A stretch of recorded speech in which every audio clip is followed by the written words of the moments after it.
Hello everyone, welcome to the latest episode, and it's time for a new block deck. We have played enough with the Innistrad deck and it proved itself to be a very competitive deck. So now we want to move one step further and create an even better block deck, so we can also finally get to gold rank.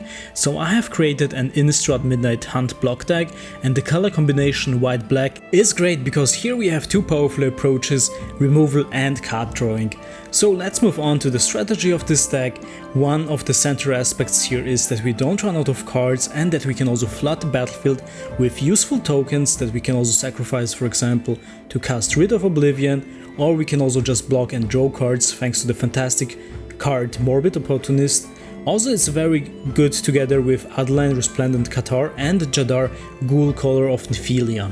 So the goal here is to spam the battlefield with tons of tokens and benefit from the preponderance that we can create here. Let's move on to the creatures. In the center of this deck we have our Morbid Opportunist, and whenever one or more other creatures die, we'll draw a card. And this ability triggers only once each turn, so for example we can also kill our opponent's creatures in their turn and we'll also draw a card. And it's a perfect interaction with Jadar, Ghoulcaller of Nephalia, that creates at the end of our end step a zombie token with Decayed when we don't have any on the battlefield. Also, other cards that are very powerful together with the Morbid Opportunist is Adeline, Resplendent Cathar. And yeah, Adeline is also one of my favorite cards here, such a powerful card, and Adeline's power is equal to the number of creatures that we control, and it also produces a creature whenever we attack. For example, it's also perfect when we attack with a flying creature.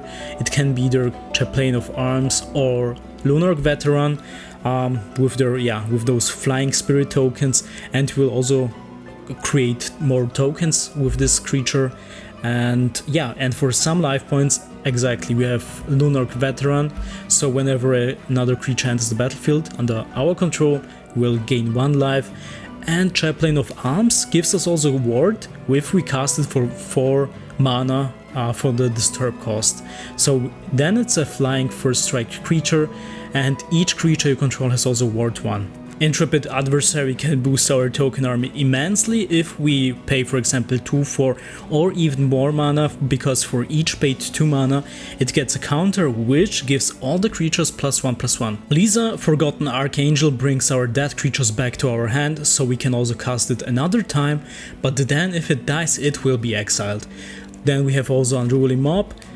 Can be a very fun card, and I personally prefer it as a huge blocker since it's not very effective without trample.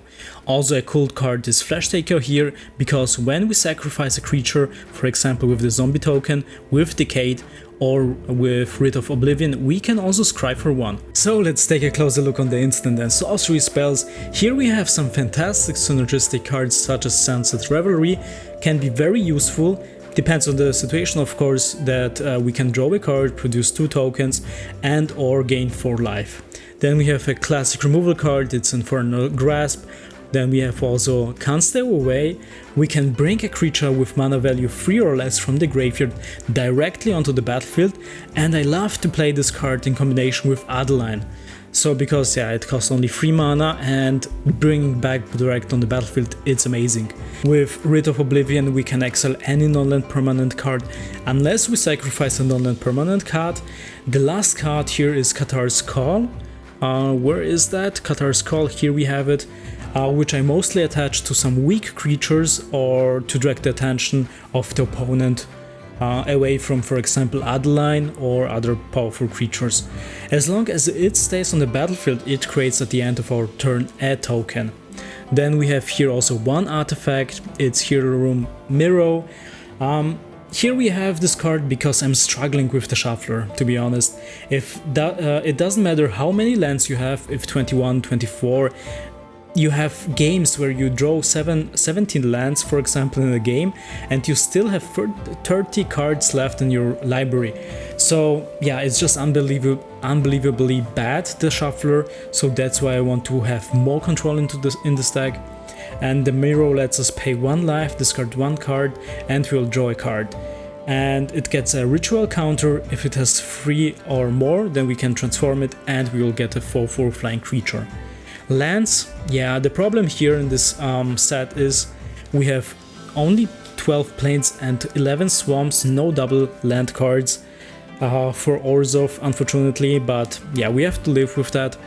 And yeah, I really like to play with this deck, and yeah, you will see some amazing games, so stay with us, and yeah, subscribe to this channel, and thank you for watching. See you next time, bye bye.